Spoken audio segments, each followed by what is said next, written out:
আমি বলতে চাই এই বৈষম্যহীন রাষ্ট্রে দ্বিতীয়বার কেন বৈষম্য করা হলো।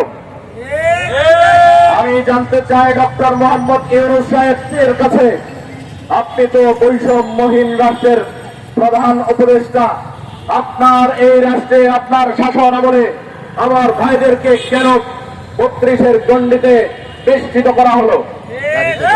আমি বলবো, আপনি একটি বৈষম্যহীন রাষ্ট্রের প্রধান, এই বৈষম্যকে তুলে দিয়ে ডাইরেক্টলি পৃথিবীর অন্যান্য উন্নত রাষ্ট্রের মতো উন্মুক্ত করে দিন। যদি সেটা সম্ভব না হয় ৩৫ ন্যূনতম করে দিন।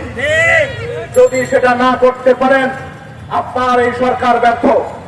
কারণ এই যুব সমাজ, এই শিক্ষার্থী সমাজ, তারাই বিগত দিনের ৫ আগস্টে হাসিনাকে পালিয়ে যেতে বাধ্য করেছিল।